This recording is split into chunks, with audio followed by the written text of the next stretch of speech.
When an empire declines, a variety of things have typically happened. Number one, overreach. That is a general term in which the empire declines, and as it does, it tries to solve too many problems in too many of the far-flung reaches of the empire, and it can solve one or two of them, but it misunderstands what it means for that empire to decline. What it means is you can't do all those things. You may have been able to do them 20 years ago, or 40 or 60, but you cannot anymore. I believe that what we're watching is the American empire declining as the British Empire and so many other empires before it declined, engaging in overreach. And here's what I mean. We fought a war in Korea back in the early 1950s. We couldn't finish it. And so Korea was left cut in half to one side, half to the other.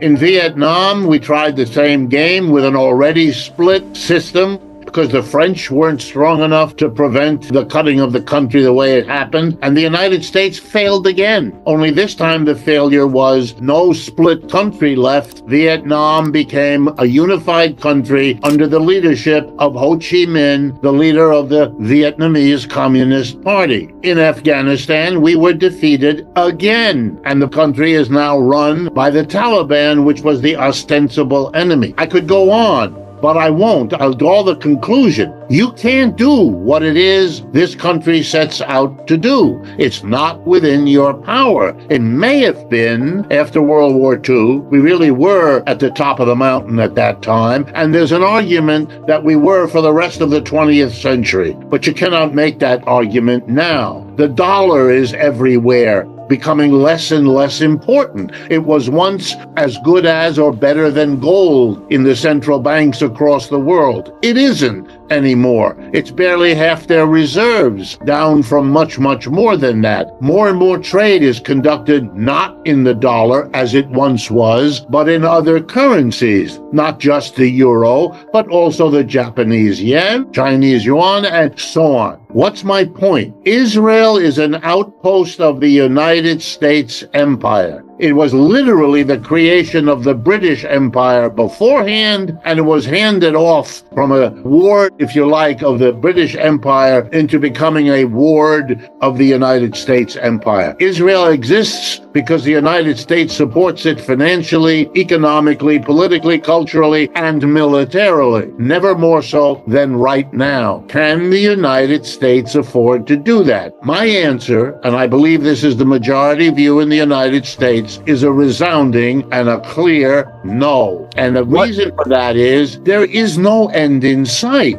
There will be generations of hostility between Israel and the Palestinians. What has just happened since October guarantees it. Now that will be extended to include not only the Palestinians of the south in the Gaza Strip, but the Palestinians of the north in West Bank, and now the people of Lebanon. And who knows how far this will go. Will the Israelis really want to be in a state of bitter hostility with their Arab neighbors indefinitely? Well, if that's what they want, that's what they're getting. And their only safety already is and will continue to be drawing the United States into a participation with them as far as they can. They cannot win this alone. They probably can't win it with the United States. But without the United States, it's over in a heartbeat. By the way, the same is true in Ukraine. That is only winnable if the United States pours even more than it already has, because what the United States has poured in clearly failed again. You can see where the battle lines are in Ukraine. The Israelis are on, if I were a shrink, I would call it a death trip.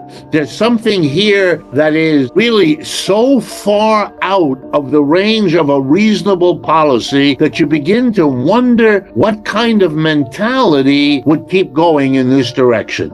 The United States currently maintains somewhere between 700 and 800 bases abroad. And the entity that does that is the Department of Defense. All of that, we are told, and the whole world is told, is done for defense. Is there a defense component in it? Sure. But is there an offensive component? Equally sure. That's how you guarantee the dominance of the United States in its empire since the end, at least, of World War II, if not some years before. The Israelis have an ongoing struggle with the Palestinians that dates from the beginning of the country of Israel, as people who know the history know. To think that all of this is about the aggressive Palestinians and the defensive Israelis is to take seriously the kind of propaganda that even the people who put it out, when you talk to them privately, don't do. Here's a joke. More Israelis are clear that that's not true than Americans. They put out that propaganda for foreign consumption. Inside Israel, by the way, in recent weeks and days as well, massive street protests and other kinds of protests of huge numbers of Israelis who don't agree with this policy, didn't agree with what they did in Gaza, want Mr. Netanyahu out of office, want a reversal of the politics he represents. I mean, in America, you get people shut down for saying this, but inside Israel, you can say these critical things, and large numbers of people do, and the government dares not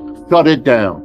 At that point, Mr. Netanyahu has no options anymore unless he has a nuclear weapon and is prepared to explode it where he would decide to do it. He has no chips. The man is out of chips. That's why he needs the United States. What is he going to do? Go to war perpetually? Israel is a small country. The Arab world is a very large place. Palestinians are a small part of it. The whole Arab world is united on this question, more so than ever before. Do they want to fight with Israel? No. Clearly, they're afraid and they're hesitant. I understand that. But there's no solution here other than sitting down and working out an agreement. Otherwise, you have perpetual war. People like Netanyahu think that that's an option. It isn't, any more than for Mr. Zelensky that's an option. It isn't. You can talk like that, but sane people understand it's the bravado because everyone knows that the war in Ukraine, by the way, like every other war, will end with an agreement.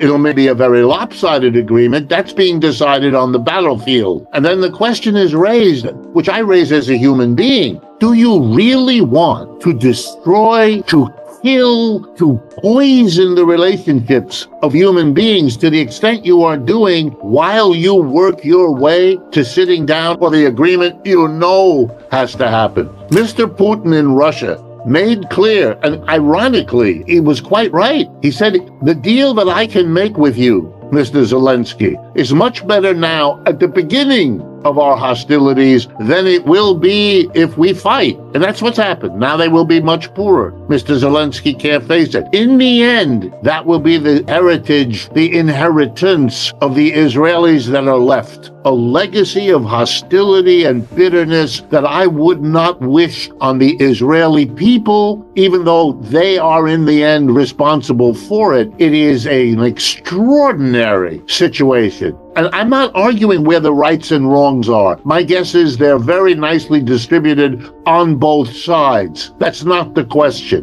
Hamas did a terrible thing last October. Israel has done a terrible thing. But the question of who escalates, I'm afraid that's all on the Israeli side. They made the decision to respond first the way they did in Gaza, then in the north, and now in Lebanon. And I fear for where that's taking them as well as everybody else.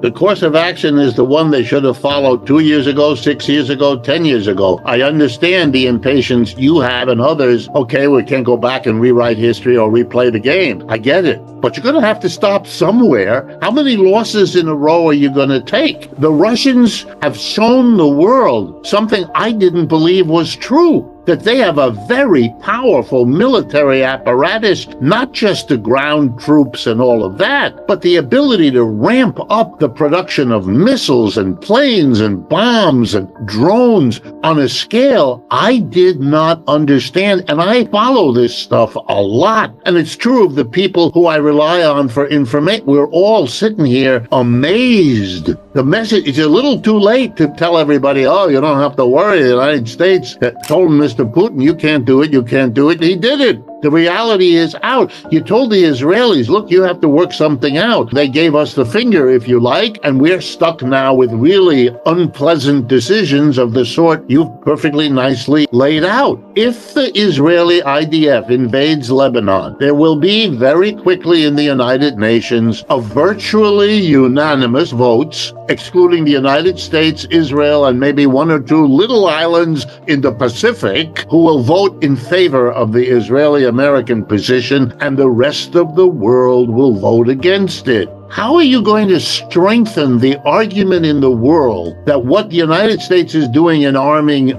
Ukraine is because we are so dead against one country invading another, when we're providing the guns with which Israel and the IDF are literally about to do that? The cost to the United States is precisely to be stuck in the dilemma. The answer is not to choose which way to go. Let me give you a metaphor, if you don't mind. You're walking down the street. It's late at night. You're eager to get home. And out of the alley steps a menacing person who says to you, I have a gun here and I have a knife, and I'm going to give you free choice as to which way I'm going to kill you. Now, there's two kinds of reaction. One reaction is to sit there and puzzle over which way you should choose. The other one is to say, I don't accept the choice. I am going to look for another way out. The United States cannot continue to do what it is doing. If the Russians,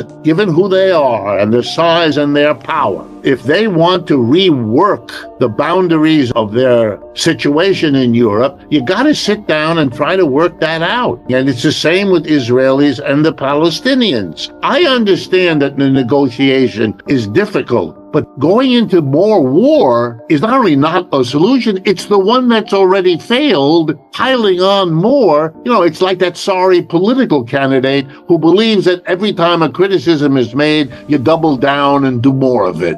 The earlier incursions used the same argument that you're using now. They were defensive, and they would, quote, put an end to these hostilities, and it's the military brain thinking that when you win the war, you're done. All the smartest military brains, from Clausewitz on down, have understood war is just politics by another form. The whole point is that the previous invasions of Lebanon by Israel, like the previous hostilities between Israel and the Palestinians, were justified by many as solving their problem. It never did. If you think suddenly escalating the horror is somehow going to solve the problem that the earlier pre-escalation horrors didn't, then you live on a different planet from me. The Arab countries are becoming stronger and richer. That's part of the whole change in the world economy. It's reflected in their participation in the BRICS alliance. They are gaining in wealth, in capacity, in power. Israel is looking at a situation. What are they going to take on the whole world? I mean, this is a dead end. They ought to turn around before they get even more deeply embedded in this military solution. The Israeli economy, that's a phrase that has no content anymore. It's like the null set in mathematics. There's nothing in there anymore. They're going to be a basket case economically for years, even if they quote unquote win. They're losing this situation. Netanyahu and the extreme right-wing government they have is itself a sign of the failure of what earlier politics had achieved. And the solution wasn't more violence. That was crazy to think that. Military people perhaps can be excused for thinking like that, but not the rest of us. And I hope that the sanity comes back and they come to their senses and realize they have to cut deals, and that those deals will be painful. Everyone in the world right now including the United States, although here it's done quietly, is readjusting to an altered world economy. There are now two poles of power and wealth, not one. And if you pretend otherwise, if you don't understand it, you will make miscalculations like the war in Ukraine has made. You'll make decisions about sanctions that are stupid. They're just stupid because the people in Washington, I know many of them, they're perfectly smart, but they have blinders on, don't want to face what I just said, how the world has changed and how it isn't going to go away anytime soon. By the way, the gap between the BRICS and the G7, they were roughly equal in 2020. Now the GDP added up, 29% of world GDP is in the G7. 33% is in BRICS. Bingo. BRICS is bigger, and the gap gets worse each year, including right now. So that's the reality that's changing everybody's behavior.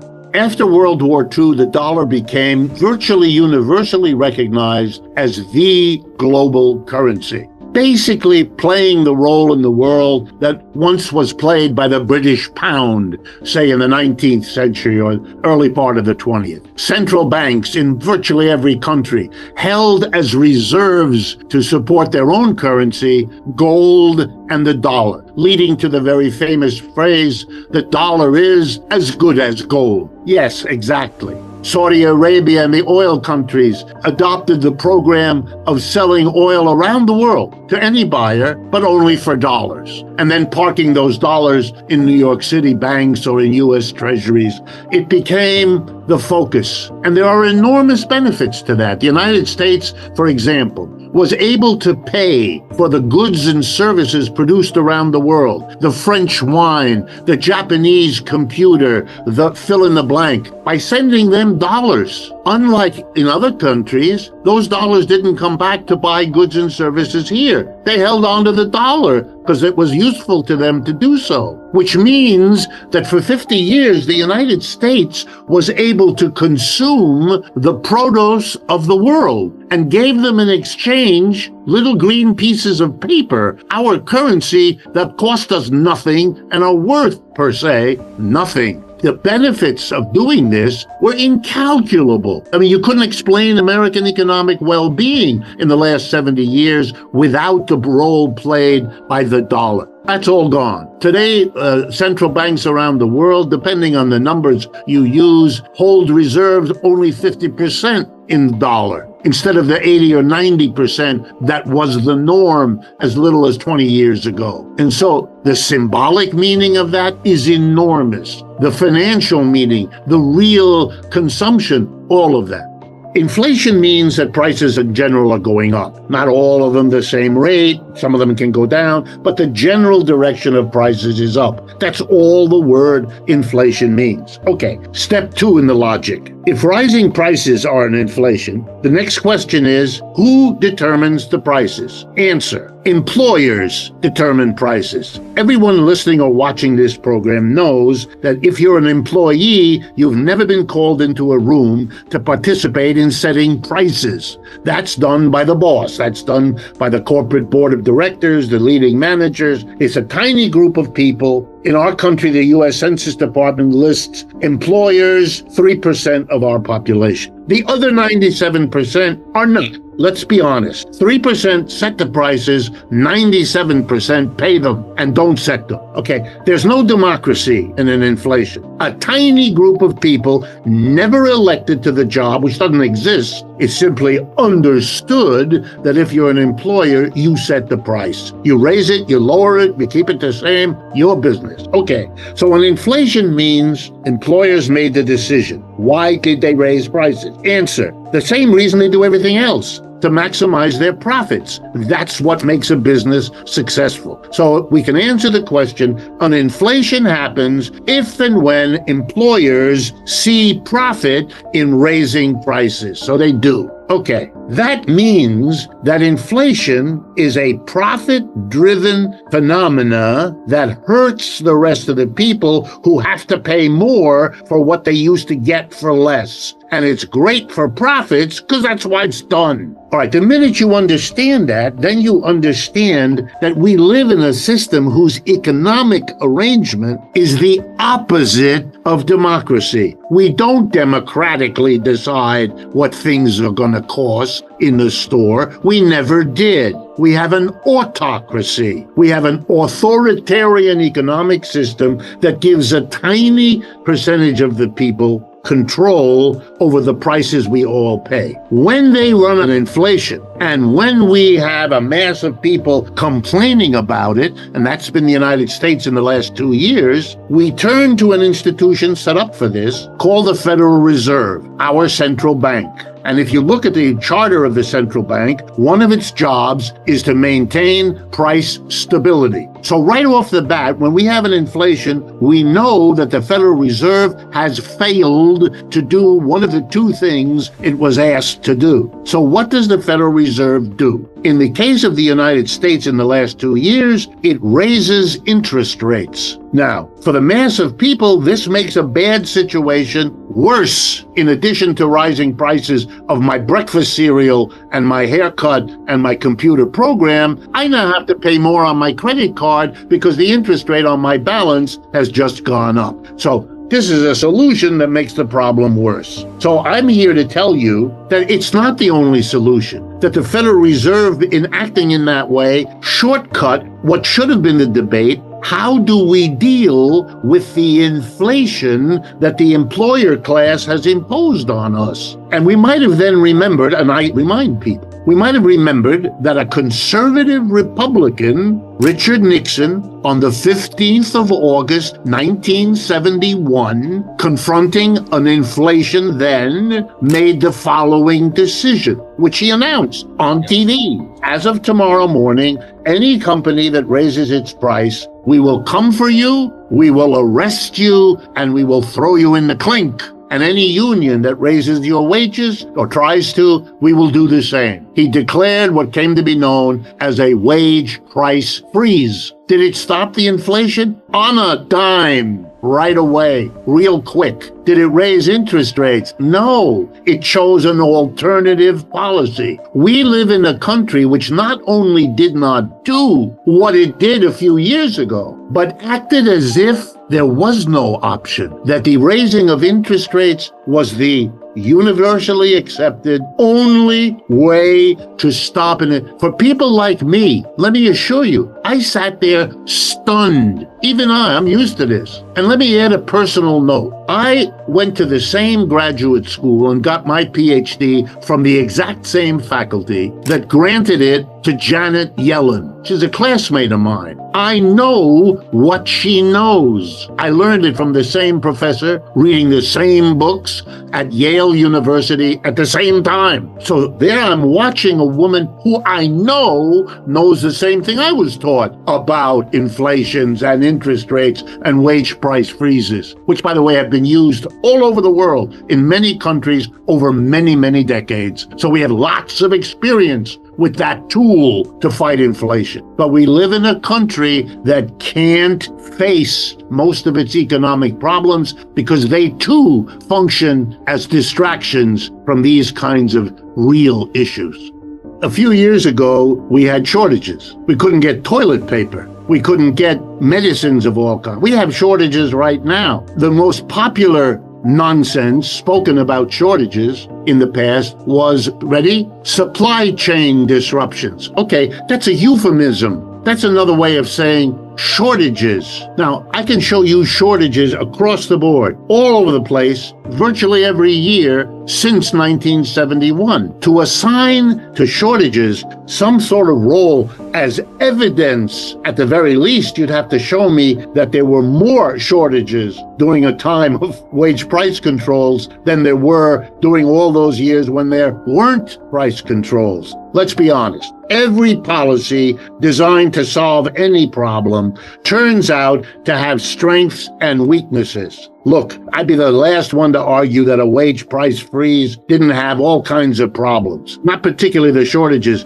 The more powerful argument at the time since I follow these things since that time, the biggest problem was escapism. In other words, there was an escape clause. You could apply for an exemption from the wage price freeze. So every corporation went to work, hired the most expensive lawyers imaginable and lobbyists to go to Washington to get an exemption for your firm or your industry. And that leads to all kinds of misallocation. I get all that. But interest rates have that as well. Interest rates have their strengths and weaknesses. One of the weaknesses of the interest rate is we've had elevated interest rates and they didn't prevent our inflation. We're still struggling with an inflation, and there are as many people now saying that prices are going to go back up as there are people saying that they're going to go down. So interest rate is not some magic bullet. It's not some guarantee, but it really hurts a lot of people and it helps others. The bigger your company, the less an interest rate increase is going to hurt you. Because the reason we have central banks, including the Bank of the U.S. and what later became the Federal Reserve at the beginning of the 20th century, was because when we left interest rates to the, quote, free market, we got crazy volatility that was extremely dangerous to the stability of the system. We brought in the regulators, we brought in the institution to deal with the ineffectiveness and the danger of not doing it. We're stuck. Because I'm a critic of capitalism, I don't mind telling you that we don't work well without a central bank, and we don't work that well with one. That's a contradiction, but it is not resolved by oscillating back and forth between the two, pretending when you don't have a central bank that getting one will solve your problem makes no more sense than responding to the failures of the central bank by extolling the virtues of a free market. You can't go with either of them.